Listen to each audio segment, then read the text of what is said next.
بسم اللہ الرحمن الرحیم اللهم صل علی محمد عبدک ورسولک وصل علی المؤمنین والمؤمنات والمسلمین والمسلمات اللهم صل علی محمد کما تحب وترضى. اللہ پاک نے ہماری سانس میں بڑی طاقت رکھی ہے.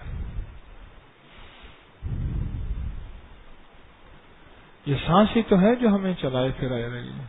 اور جس وقت یہ سانس نکل جائے گی پھر جس وقت یہ سانس نکل جائے گی پھر کیا ہوگا؟ بس ہمارا جسم اور ہم جسم کا نظام سارا ختم ہو جائے گا اور ہمارے وجود کو فنا اور ہمارے جسم کو فنا. یہ سانسوں کا تانا بانا ہے جس سے ہماری طبیعتیں اور ہمارا جسم چل پھر رہا ہے. اور یہ سانسوں کا نظام ہے جو ہم اس دنیا کا نظام دیکھ رہے ہیں. یہ اندر ایک موت کی ہچکی کا نام پھونک ہی تو ہے. موت کی ہچکی کا نام ایک ہلکی سی پھونک ہوتی ہے، بس وہ نکل جاتے. اس پھونک کا اندر ہونا ہی زندگی ہے اور اس پھونک کا اندر سے نکل جانا موت ہے. اس پھونک سے اندھیرے ہو جاتے ہیں. جلتے چراغ کو اگر پھونک مار دیں اندھیرے ہو جاتے ہیں اور یہ اس پھونک سے اجالے ہو جاتے ہیں. چنگاری کو پھونکے ماریں تو انگارے بن جاتے ہیں، انگاروں سے شعلے بن جاتے ہیں. اس پھونک سے اندھیرے اور اس پھونک سے اجالے بن جاتے ہیں. پھونک کے ساتھ کائنات کا نظام رکھا ہے،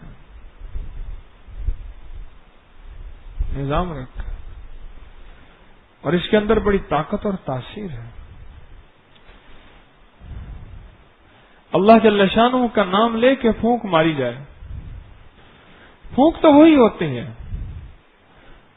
اس میں رب کے نام کی تاثیر شامل ہو جاتی ہے. پھونک تو وہی ہوتی ہے، اس میں اللہ جل شانہ کے نام کی طاقت شامل ہو جاتی ہے.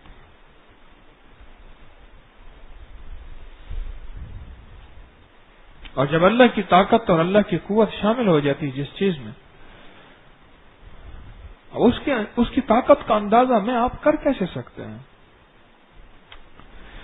ساری کائنات اور ساری کائنات کا سارا نظام اس کریم کی طاقت اور قوت کے ساتھ چل رہا ہے، اور اس کے امر کے ساتھ چل رہا ہے، اور اس کے حکم کے ساتھ چل رہا ہے. اور جس وقت چاہے گا، جس لمحے جس سمے وہ چاہے گا، وہ ساری کائنات کے نظام کو مٹھی میں بند کر کے ختم کر دے گا.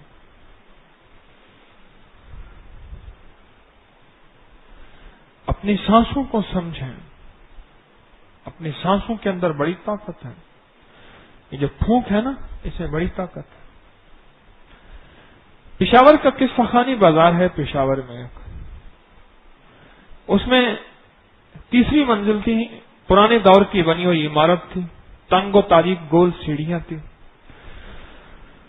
اور تیسری منزل پہ سناروں کی پیٹی پڑی تھی، زرگر کی پیٹی تجوری پڑی تھی، بہت بھاری.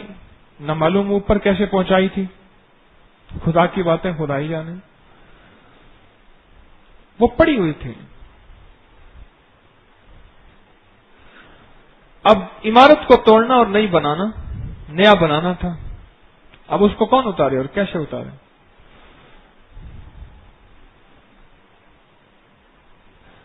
تو بڑی کوشش کی. آخر ایک بندے نے پوچھا، اس نے کہا اگر کہو تو میں اس کو اتروا دوں.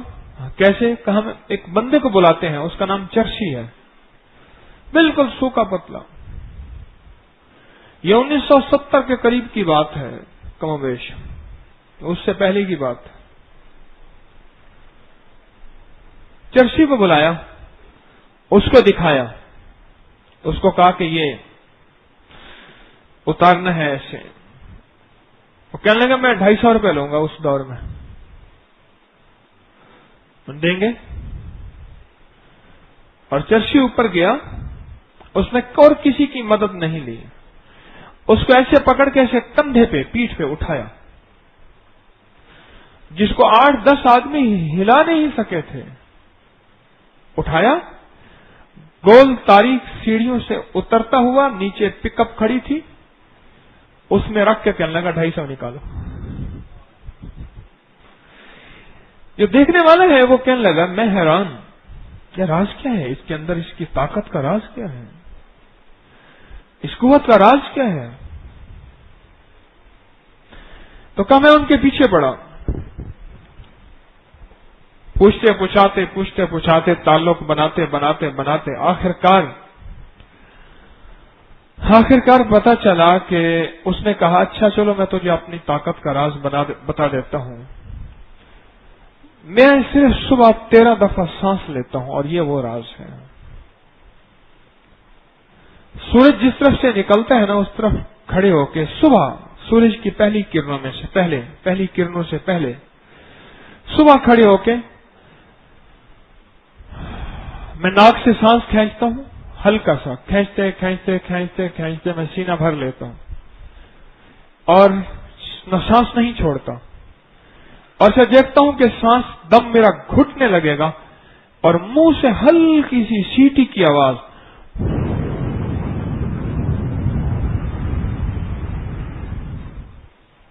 ہلکی سی سیٹی بالکل ایسے چھوڑتا ہوں، اور میں صرف 13 دفعہ ایسے کرتا ہوں، اور میں نے ہر سال یہ مشق کی ہے۔ اس مشق کرنے سے عالم یہ ہے کہ جسم چست ہے، سلم سمارٹ ہے، اور میری غذا خوراک طاقت قوت ٹھیک ہے۔ میں چرس نہیں پیتا، لوگ مجھے چرسی کہتے ہیں، لیکن اس چرسی کا اس سانس کا کمال یہ ہے کہ اتنی بڑی طاقتور کی چیز کو اٹھا کے میں نے کندھے پہ رکھ دیا۔ اور سوچیں جب اس روح اور اس سانس کے کمال کے ساتھ رب مل جائے گا پھر اس سانس کا کمال کیا ہوگا، اور اللہ کی طاقت اور تاثیر شامل ہو جائے گی، پھر اس سانسوں کا اور ان سانسوں کے اندر کی قوت کا احساس آپ میں کیسے کر سکتے ہیں؟ کہ ہماری طبیعتوں میں اگر یہ چیز مل جائے کہ ہمیں پتہ چل جائے کہ ان سانسوں میں کیا تاثیر ہے، ہم سوچ نہیں سکتے کہ ہم گمان نہیں کر سکتے۔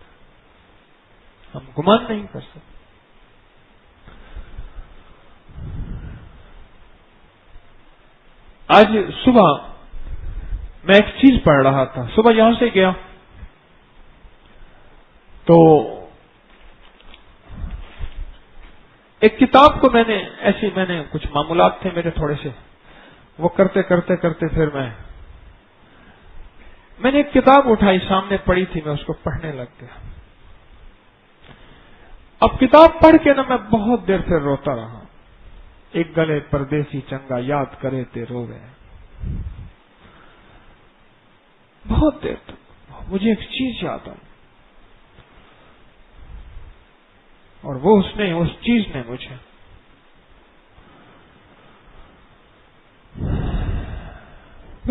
خواب نہیں ہے،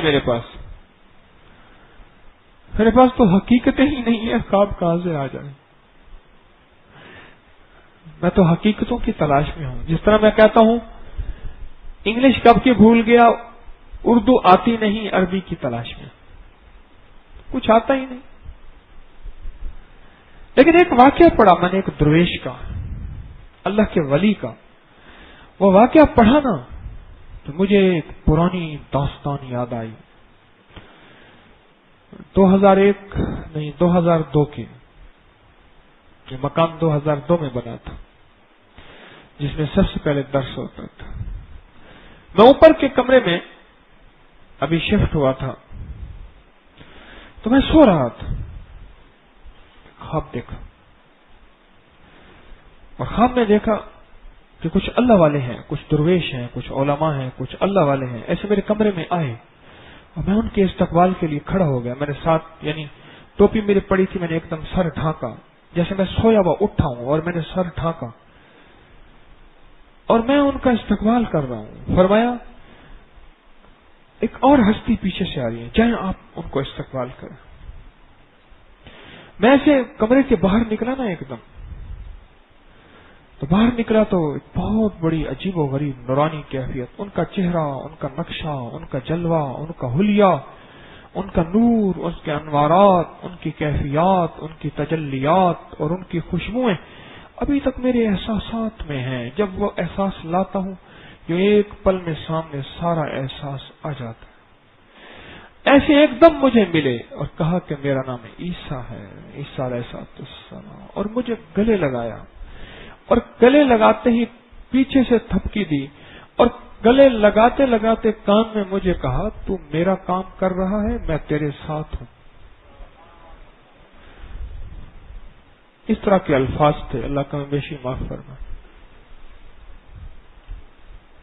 اور وہ آج بھی مجھے ان کا ٹچ کرنا، ان کا لمس، ان کا چھونا، ان کا گلے ملنا، میری سانسوں میں اب بھی وہ ہے۔ یہ خواب تھا 2002 کی ابتدا کا، اور میرے خیال میں وہ رمضان المبارک تھا کہ میں وہاں جب منتقل ہوا تھا تو وہ رمضان المبارک تھا، میں 11 رمضان کو وہاں شفٹ ہوا تھا۔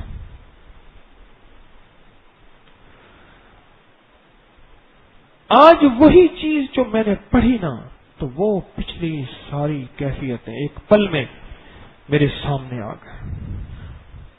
وہ چیز میں نے پڑھی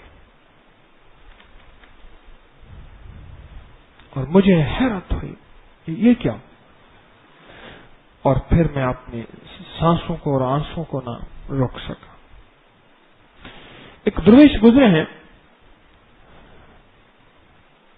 بابل علوم کہروڑ پکا کے سرپرست تھے، بزرگ تھے، مولانا عبد المجید صاحب رحمت اللہ علیہ، ابھی فوت ہوئے ہیں، بڑے اللہ والے درویش تھے، 80 سال سے زیادہ کی عمر تھی۔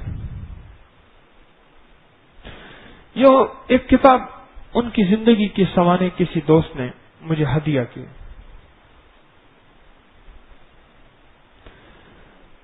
ان کی ایک بات انہوں نے نوٹ کی، فرمانے لگے اب تک جتنی ٹیکنالوجی ترقی کر چکی ہے اور باطل جس قدر وسائل پر قابض ہو چکے ہیں، وسائل کے ذریعے ان کا مقابلہ کرنا ممکن نہیں۔ جتنا وسائل باطل کے پاس ہے تو وسائل کے ذریعے ان کا مقابلہ کرنا ممکن نہیں۔ ان کا مقابلہ اگر ہو سکتا ہے تو روحانی طاقت کے ذریعے۔ اور آگے سنیں، عیسیٰ علیہ السلام جب تشریف لائیں گے تو وہ بھی روحانی طاقت سے مقابلہ کریں گے، اور وہ پھونک ماریں گے، اور جہاں تک ان کی پھونک کا اثر جائے گا وہاں تک باطل مر جائے گا، اور پھونک کا اثر کہاں جائے گا؟ جہاں تک نظر جائے گی، تحد نظر، پھونک ماریں گے۔ اب یہ بات پھر سنیے، عیسیٰ علیہ السلام جب تشریف لائیں گے تو وہ بھی روحانی طاقت سے مقابلہ کریں گے، اور وہ پھونک ماریں گے، اور جہاں تک ان کی پھونک کا اثر جائے گا وہاں تک باطل مر جائیں گے، باطل مر جائے گا سارا، اور پھونک کا اثر کہاں تک جائے گا؟ جہاں تک نظر جائے گی، یعنی تحت نظر پھونک کا اثر جائے گا۔ اور آگے ایک بات فرمائی، سیدنا عیسیٰ علیہ السلام دجال کا مقابلہ مادی طاقت اور مادی وسائل کے ذریعے نہیں کریں گے بلکہ روحانی طاقت سے کریں گے۔ اور پھر ایک حدیث بیان فرمائی جس کا ترجمہ ہے، جس باطل تک عیسیٰ کی سانس کا اثر پہنچے گا وہ باطل مر جائے گا، اور سانس کا اثر وہاں تک پہنچے گا جہاں تک نگاہ جائے گی۔ عیسیٰ علیہ السلام روحانی طاقت سے مقابلہ کریں گے، اور وہ اپنی اللہ کے نام کی طاقت کی پھونک ماریں گے، اور ان کی پھونک جہاں تک جائے گی سارا باطل ختم ہو جائے گا، اور ان کی پھونک کہاں تک جائے گی؟ تحد نظر، جہاں تک نظر جائے گی۔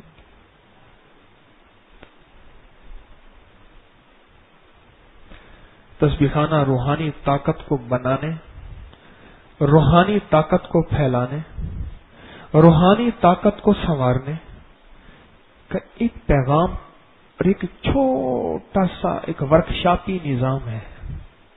چھوٹا سا ٹمٹماتا ہوا تسبیح خانہ.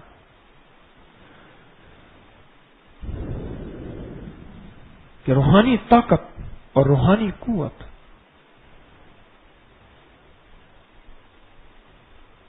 اپنی طاقت پیدا کرنا، روحانی طاقت اور روحانی قوت.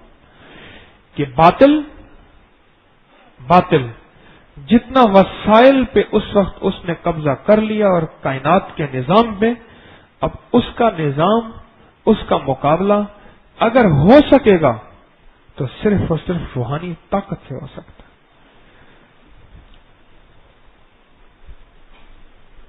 یہ جب میں نے یہ بات آج ایسے پڑھی تو میں نے یہ دھاگا رکھ دیا جہاں میں، اور ایک پل میں مجھے وہ 2000 کے ابتدائی کا رمضان المبارک،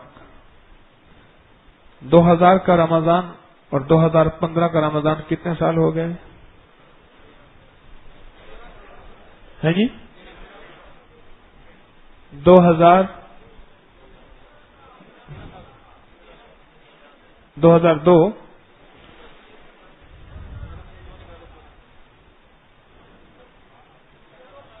2002 کا رمضان اور اب کا رمضان کتنے سال ہو گئے؟ 13 سال. تو 13 سال پیچھے چلا گیا. گلے لگایا، تھپکی دی، تو میرا کام کر رہا ہے، میں تیرے ساتھ ہوں. اب سمجھ آئی یہ پھونک والا کام بھی انہی کا کام ہے. ہاں، یہ آج صبح میں نے ایسے کھولا نا ایک دم، یہ میری نظر سے پہلی دفعہ گزری چیز، پڑھتا رہتا ہوں، یہ میری نظر سے پہلی دفعہ گزری کہ عیسیٰ علیہ السلام پھونک ماریں گے، اور جہاں تک ان کی پھونک کا اثر جائے گا وہاں تک باطل ختم ہو جائے گا، اور ان کی پھونک کا اثر کہاں تک جائے گا؟ جہاں تک نظر جائے. کمال ہے. جہاں تک نظر جائے گی، جہاں تک نظر جائے گی.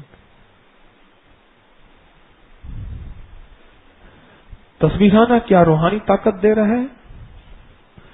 کیا تسبیح خانہ اعمال نبوی صلی اللہ تعالی علیہ وسلم کے ذریعے روحانی قوت دے رہا ہے؟ کیا تسبیح خانہ میرے مدینے والے کے اعمال کے ذریعے، وظائف کے ذریعے کیا روحانی طاقت بڑھا نہیں رہا؟ جب روحانی طاقت ہوگی اور روحانی قوت ہوگی، پھر اس سانس کا کمال اور ہوگا، پھر اس پھونک کا کمال اور ہوگا، پھر اس پھونک اور سانس کی تاثیر انوکھی ہوگی جب روحانی طاقت ہوگی، جب روحانی قوت ہوگی. جب روحانی طاقت ہوگی، جب روحانی قوت ہوگی، پھر اس پھونک کا کمال اور ہوگا.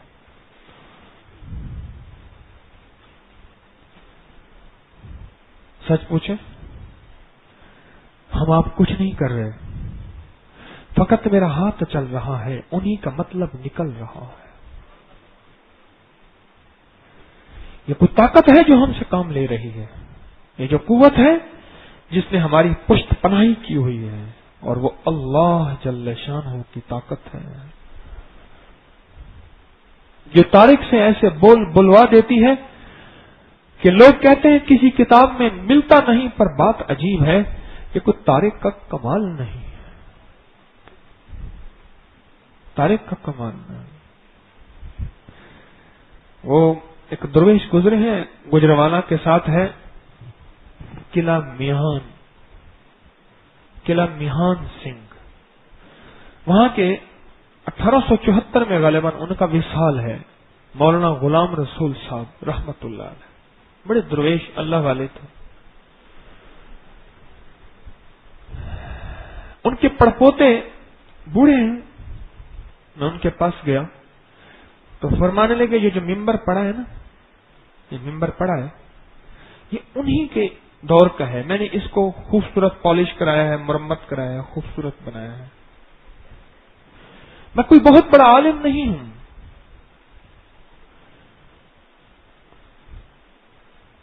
لیکن جب اس منبر پہ بیٹھتا ہوں، اس منبر پہ جب بیٹھتا ہوں تو میری زبان سے انوکھی اور حیرت انگیز باتیں اور عجیب و غریب چیزیں اور ایسے علم اور ایسے علمی نکات اور ایسی روحانی باتیں نکلتی ہیں، لوگ حیران ہوتے ہیں اور خود میں حیران ہوتا ہوں.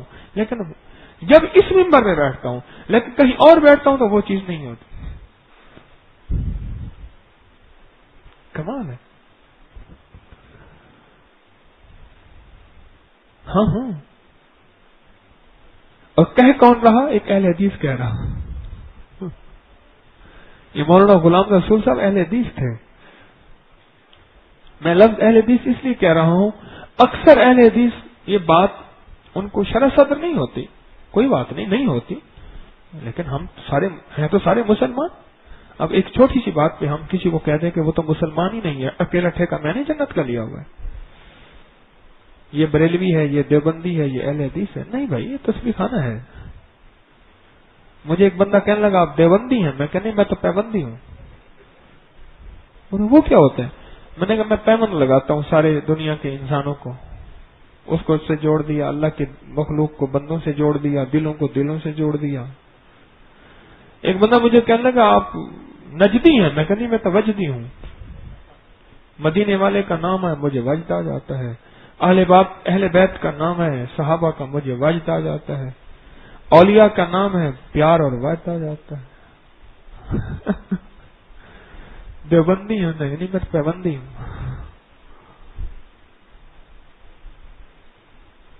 یہ میں نے ان کا حوالہ دانستہ دیا ہے. ان کے پڑپوتا کا نام ہے حمید اللہ عوان صاحب، حمید اللہ صاحب ابھی موجود ہے، بڑے نیک درویش آدمی، روحانیت سے بڑا تعلق ہے، روحانی آدمی. کہنے لگے جب اس ممبر میں بیٹھتا ہوں میری گفتگو کی کیفیت اور ہو جاتی ہے، بل اس ممبر سے ہٹتا ہوں تو پھر وہ نہیں بول سکتا جو اس ممبر میں بولتا ہوں. اس درویش کی برکات. بڑے صاحب کرامت تھے وہ، اللہ والے تھے.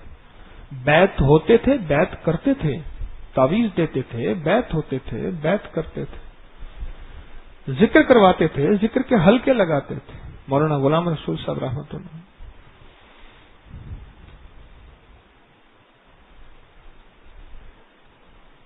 یہ جو روحانی طاقت جب اندر آتی ہے نا، پھر اس پھونک کی تاثیر اور ہوتی ہے. پھر روحانی طاقت ہی تو ہوتی ہے کہ جی بڑا دم ہے، اس کے دم پہ بڑا اثر ہے. ایسے اس نے ایسے پھونک ماری، ٹھیک ہو گیا. کہتے کو ٹھیک ہو گیا؟ ہاں ٹھیک ہو گیا. بابا فرید شکر گنج رحمت اللہ علیہ کے پاس ایک بندہ بیٹھتا تھا، درویشوں کے پاس، اور جو بھی آتا تھا ان سے دم کرانے سورت فاتحہ پڑھ کے دم کر دیتے تھے. کچھ عرصہ رہا، لوگوں کو فیض ملا، لوگوں کو فائدہ ہوا. کہنے لگے سورت فاتحہ ہی تو ہے، میں کیوں نہ پڑھ لوں. شیخ سے ہٹا اور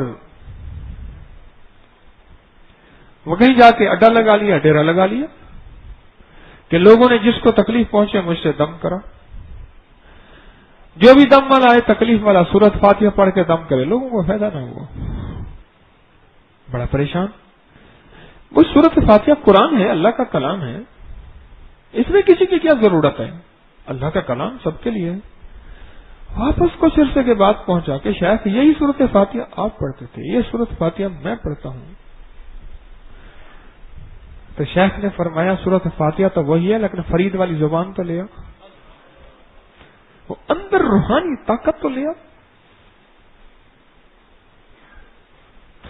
جو روحانی طاقت عیسیٰ علیہ السلام کے پاس ہوگی، اور روحانی طاقت یہ مراقبے سے روحانی طاقت پیدا ہوتی ہے، تسبیحات سے روحانی طاقت پیدا ہوتی ہے، سجدوں کی کثرت سے روحانی طاقت پیدا ہوتی ہے، لمبی رکعت سے روحانی طاقت پیدا ہوتی ہے، صدقات اور خیرات سے روحانی طاقت پیدا ہوتی ہے. ہاں، اور میں نے تو یہ تجربہ کیا ہے، توجہ مرشد کی لینے سے روحانی طاقت نہیں، وولٹیج ہزاروں پیدا ہوتی توجہ لینے سے. اور توجہ ہے منشا شیخ پہ، مرشد کی منشا کو پہچاننے سے. سمجھ آئے نہ آئے، ایویں سجن واہ واہ اوویں سجن واہ. تو دیکھو فرید والی زبان تو لے آؤ. سورۃ فاتحہ تو ہے پر وہ یقین لے آ، وہ روحانی اندر کی طاقت لے آ جو حضرت بابا فرید شکر گنج رحمت اللہ علیہ میں ہے. وہ روحانی طاقت لے آ. جب وہ روحانی طاقت آئے گی تیرے اندر پھر تیری ایک پھونک نہیں ہوگی. وہ پھونک ایسے ایٹم کے نظام کو اور سارے نظام کو ایسے تہلکا مچا دے کر خاک کر دے گی. وہ روحانی اندر کی طاقت مطلوب ہے.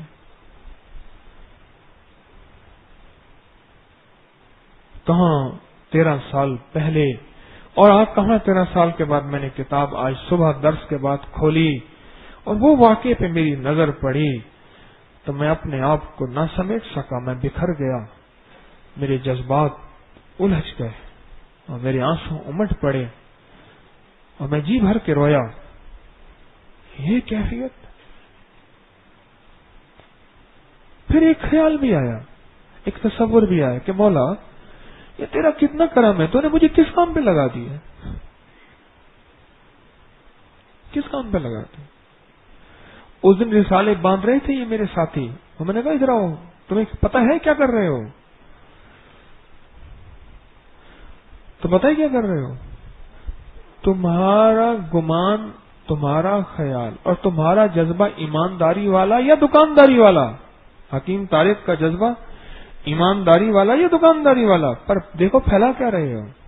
میں نے کہا یہی بنڈل، کوئی ایسا میگزین جس میں ننگی دنیا ننگی کہانیاں، اور ایسا میگزین جو پاکیزہ ذہن کو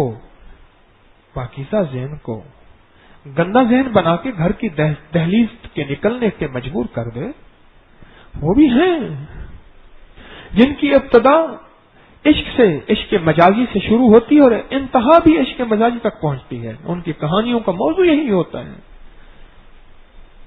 جو رب سے دور کرتے ہیں، جو محمد عربی صلی اللہ تعالی علیہ وسلم کی غلامی سے دور کرتے ہیں، جو صحابہ اہل بیت کی زندگیوں کے سچے نمونوں کی کرنیں کیا اندھیروں میں لے جاتے ہیں، ان سے دور کرتے ہیں. وہ بھی تو بنڈل باندھنے والا کوئی ہوگا نا، وہ بھی چھاپنے چھپانے والا، اس کے کاغذ لینے والا اور اس کے اوپر پتہ لکھنے والا، اس کا بورا توڑا، اس کا پارسل بنانے والا کوئی ہوگا. ہوگا نہیں ہے. میں نے وہ خوش قسمت کو خیال کرو، یہ تمہارے ہاتھوں سے کیا جا رہا ہے. اور یہ فائلیں بن رہی ہیں. پہلے تو کاغذ ختم ہو جاتا تھا، اب تو نیٹ نے کاغذ کو حرفوں میں اور ہواؤں میں محفوظ کر لیا. اور اللہ پاک یہ دکھا رہا ہے اسی طرح پچھلا ڈیٹا تیرا اٹھایا جائے گا سارا اور تیرے سامنے دکھایا جائے گا. اقرا، پڑھ، کیا کتابوں کا کفا بنفسک، پڑھ، اپنا نام عمل خود پڑھ. پھر ایک گمان آیا، مولا یہ تیرا کتنا کرم ہے، تو نے مجھے لوگوں کی روحانی طاقت کے بڑھانے کا ذریعہ بنا دیا. یہ تیرا کرم ہے، یہ تیرا کرم ہے، یہ تیرا کرم. اور سچی بات ہے، میں بعض اوقات اپنے ساتھ ساتھیوں پہ، چلنے والے ساتھیوں پہ رشک کرتا ہوں. سچ پوچھو، ان کے اخلاص، ان پہ رشک کرتا ہوں کہ کتنے خوش قسمت ہیں میرے ساتھی جو اس مشن کو لے کے خلوص کے ساتھ چل رہے ہیں، کھپ رہے ہیں، بیچارے کھپ رہے ہیں روزے کے ساتھ، پسینے کے ساتھ، جسم کی نڈھالیوں کے ساتھ، گرمیوں کے ساتھ اور سردیوں کے ساتھ کھپ رہے ہیں. میں ان سے پھر بعضوں کا ٹھنڈ یہاں نکلتی ہے، میں مولا انہیں اپنی شان کے مطابق تو اجر دے. میں بھکاری ان کو دے ہی کیا سکتا ہوں، میں تو خود منگتا ہوں، میں تو خود بھکاری ہوں. تسبیح خانے میں مجھے اس دن ایک ہمارا ساتھی ہے عرفان، مجھے کہنے لگا مجھے وہ یہ وقت یاد ہے جب 5 آدمیوں کی صف ہوتی تھی پہلے، اس کے بعد پیچھے پھر صف بڑی ہوتی تھی ہال کی، اور اس میں 15 آدمیوں کی صف تھی غالباً. 15 آدمی، ہاں بس، اور پھر پیچھے صفیں بنتی تھی تراویح کی. چھوٹا سا مجمع سبھی کے ساتھ ایسے ہوا ہے. سب کو سارا مجمع لے کے نہیں آئے، سبھی کے ساتھ ایسا ہوا ہے. چھوٹا سا مجمع. عصر کے بعد درس ہوتا تھا، پھر مغرب کے بعد درس، اور مغرب کے درس میں 2-3 بندے ہوتے تھے، 4-5 بندے ہوتے تھے، اور جو جمعرات کا درس ہوتا تھا اس میں 30-40 آدمی ہوتے تھے.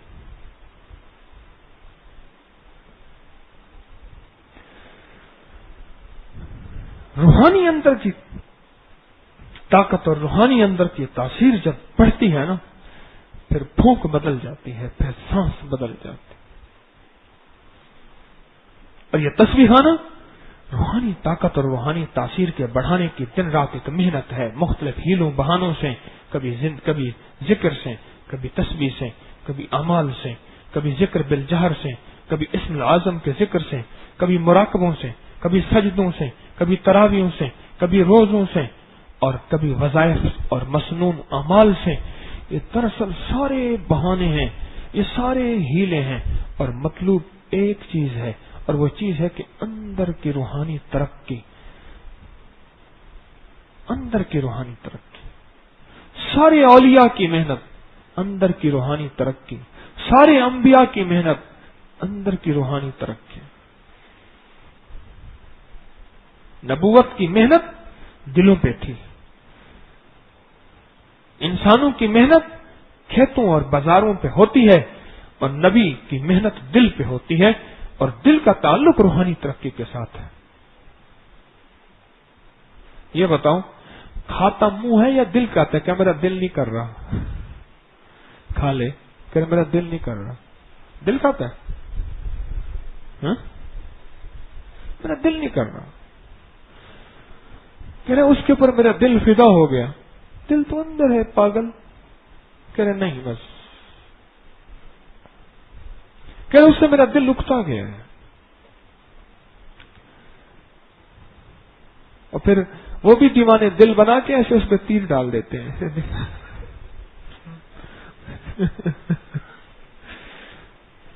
دل بنا کے نا اس میں تیر ڈال دیتے ہیں. اچھا تیر تو نہ ڈال ظالم، دل بنا.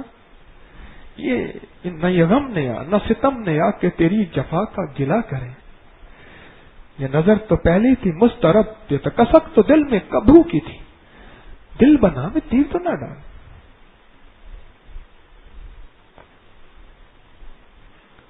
تو سمجھتا ہے کہ گاڑی کے شیشے دار کے اس نے دیکھا نہیں، اندر بیٹھا ہوا ہے، پھر یوں کر کے یوں نکل کے یوں چلا جاتا ہے.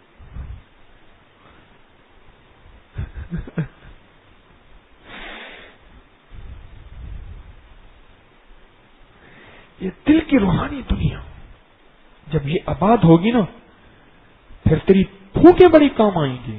وہ کہتے پھونکوں سے کیا ہوتا ہے؟ میں کہتا ہوں پھونکوں سے روشنی ہو جاتی ہے.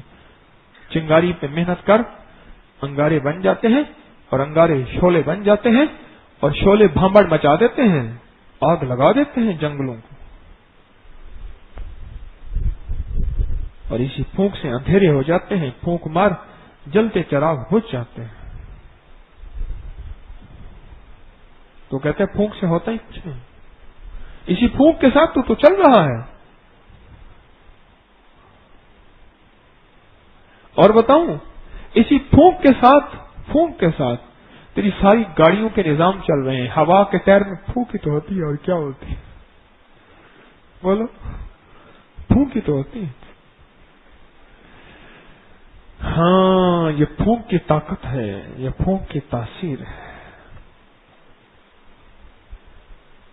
اس پھونک کو سمجھیں، اور جب یہ اندر کی روحانی دنیا سے اور دل کی دنیا سے اندر سے جب نکلتی ہے نا، اور روحانی طاقت ہوتی ہے، پھر اس پھونک کی تاثیر اور ہو جاتی ہے.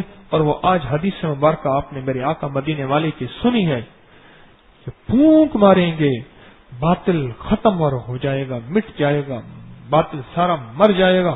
اور پھونک کا اثر کہاں تک جائے گا؟ جہاں تک نظر جائے گی. عیسیٰ علیہ السلام جب تشریف لائیں گے دمشق کی جامع مسجد کے مینار پہ، اور سیڑھی لائی جائے گی اور ان کو اتارا جائے گا.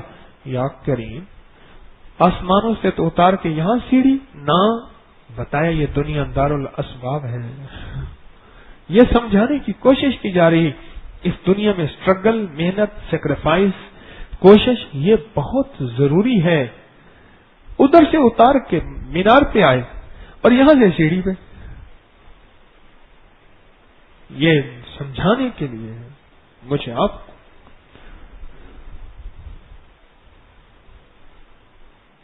یہ سمجھانے کے لیے.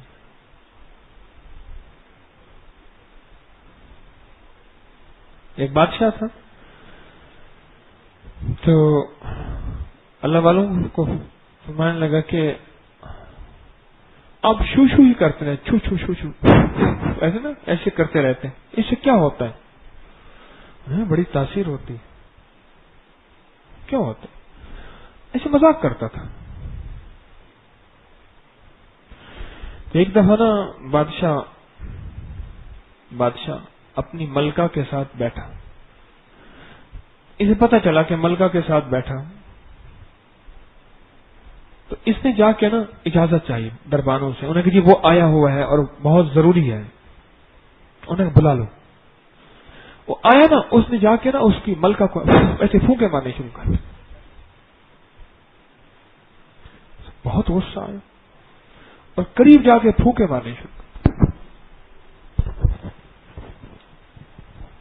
اس کے چہرے مار کے چپ کر کے بیٹھ گیا. غصہ آیا، اس نے فوراً جلات کو بلایا، جلات کو حاضر کیا جائے. اور اس نے جلات سے پہلے ایک بات سن لیں، یہ میری پھونکوں کا اثر ہے، جلات آ گیا. آپ کہتے ہیں ہوتا ہی کچھ.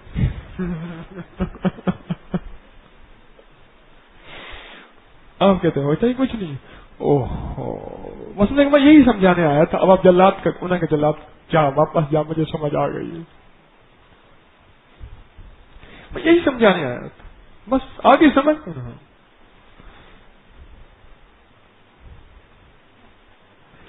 اپنی روح کی دنیا، اپنی من کی دنیا، اپنے اندر کی دنیا کو اتنا پاورفل، اتنا طاقتور دیں اور اس کو لقمہ ایسا پاکیزہ دیں، ایسا پاکیزہ دیں. چلو صرف ایک بات بتا دیں، بات ختم کرتا ہوں. جہاز کے لیے پاکیزہ فیول چاہیے یا ملاوٹ والا؟ چلو بتا دیں. جو چیز اوپر پرواز کرتی ہے اس کے لیے آخری سے آخری پیٹرول ہوتا ہے خالص. ہے سچ ہے، کیونکہ اس میں کچرا پھنس گیا نا تو گاڑی یوں کھڑی نہیں ہو جائے گی. بس پھر ایک رکشے والا نا، میں رکشے میں جا رہا تھا، رکشا رک گیا نا تو اس نے ایک بڑی ساری گالی دی. ایک جہاں سے پیٹرول ڈلوایا، انہوں نے کہا جی ملاوٹ کرتے ہیں، کچرا پھنس جاتا ہے. پھر اس نے کچھ چیز ایسے نکالی، اس میں پتری ایسی چابی ماری، پھر اس نے ڈالا، پھر کیا. 5-10 منٹ وہیں ضائع ہو گئے.